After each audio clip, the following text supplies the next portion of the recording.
Welcome to the podcast, Stories from the World of Science. Our mission is to explain science in a simple and fun form that is open to all.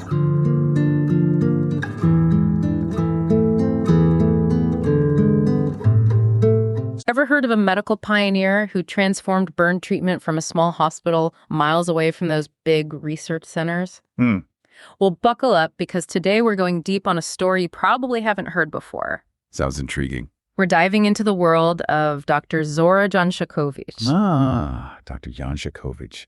A name that might not ring a bell for everyone, but should, considering the impact of her work. Right. Imagine.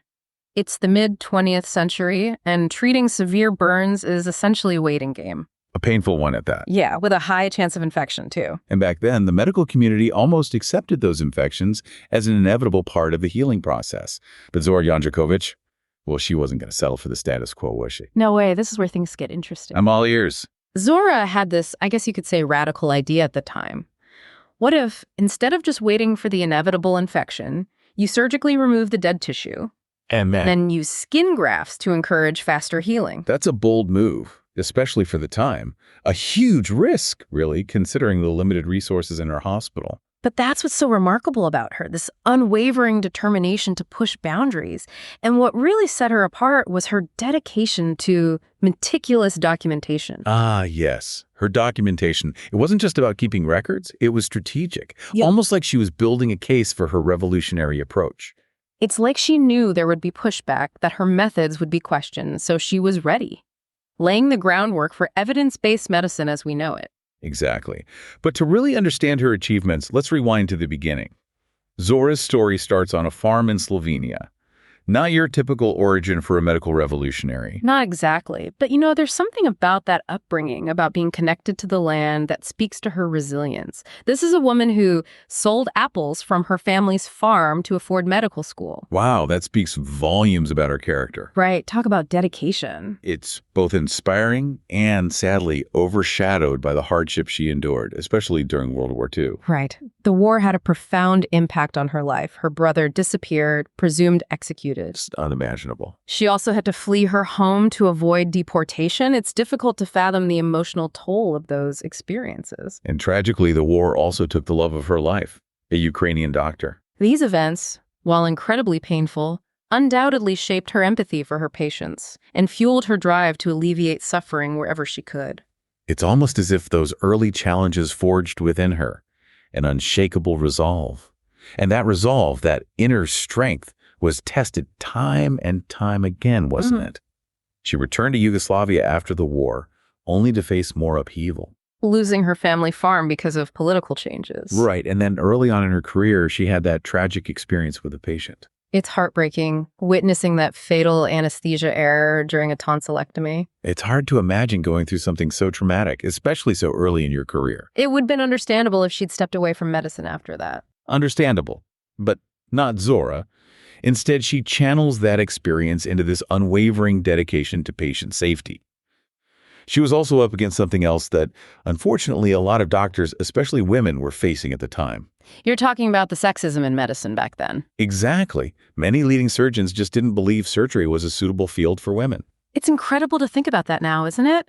But like with everything else, Zora didn't let those outdated notions hold her back. No, she persevered and ended up finding her place, her calling in, the then very new field of plastic surgery. Which, when you think about it, is almost poetic. Plastic surgery is all about reconstruction, restoring what's been broken. It's like it resonated with her own experiences and her drive to heal not just physical wounds, but emotional ones too. Right, she found her purpose in the challenge.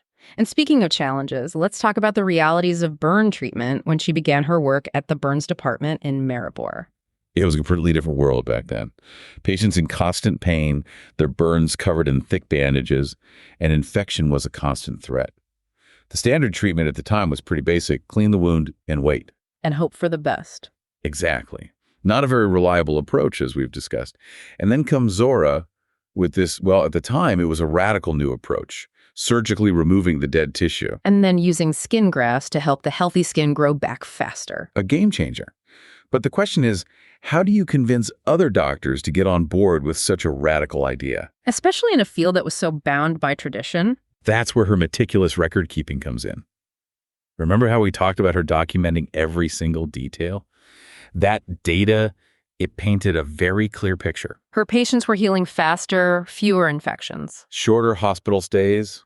The evidence was there. It's no wonder that doctors from other hospitals started to hear about her work. It started slowly, kind of like whispers traveling through the medical community. Whispers of remarkable recoveries happening in, of all places, a small hospital in Maribor. And before long, you had surgeons from all over the globe traveling to see her work for themselves. It's amazing, renowned surgeons going out of their way to visit this small hospital in Slovenia.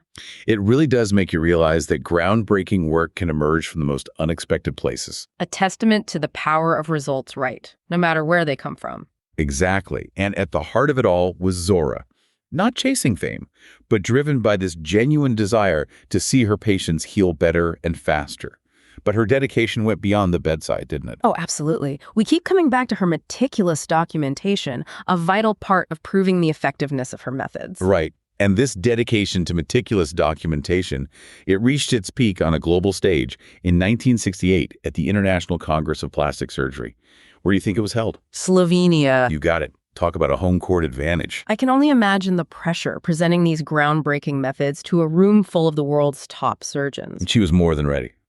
Zora came prepared with meticulously compiled records of over 1,300 burn patients she'd treated using her techniques. Wow, 1,300 patients. That's remarkable. And she even had a film showcasing her surgical approaches.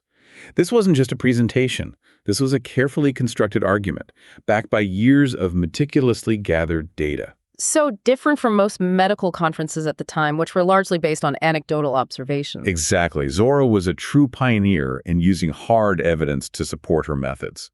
And the impact of her presentation, it was undeniable. Oh, absolutely. It solidified her place as a leading figure in the field of burn treatment, and her methods began to gain wider acceptance, eventually becoming the standard of care we see today. You'd think she'd be universally celebrated after such a triumph, but her story takes another turn here, doesn't it? Sadly, yes. While she was earning international recognition back at her own hospital, she faced opposition, even resentment from some of her colleagues. That's hard to believe, that anyone could have a problem with someone so dedicated to saving lives and pushing the boundaries of medicine. Well, it just goes to show how difficult it can be to change established practices, even when they're clearly outdated. Change can be hard, and some people just aren't comfortable with it, especially when it comes from someone who challenges the status quo. And Zora was definitely not afraid to challenge the status quo. She had such a strong personality and was so incredibly dedicated to her methods that while those were the very things that allowed her to achieve what she did, they could rub some people the wrong way. It makes you wonder if those same qualities, the ones that sometimes cause friction, were also the root of her revolutionary spirit. Something to consider.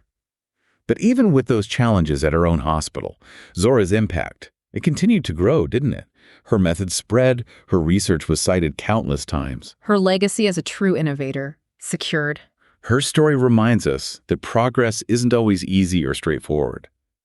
It often takes individuals who are willing to challenge the norm, even when it's hard, even when they face resistance. And those individuals aren't always in the spotlight, are they? I mean, Dr. Zora Janžekovič might not be a household name, but her work has undoubtedly touched countless lives. It really has. Think about it. Every time you hear a story about a burn victim making a remarkable recovery, there's a good chance, that Zora's groundbreaking methods played a part. It's a legacy worth celebrating, and I think we can all agree that the greatest reward, the one that truly matters, is knowing you've made a difference. And Dr. Zora Janžekovič, she achieved that and so much more. Absolutely, a true pioneer. And that's a wrap on another deep dive.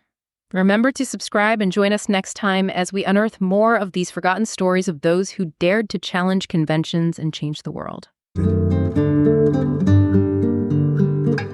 You just listened to the podcast, Stories from the World of Science, written by Sasho Dolines.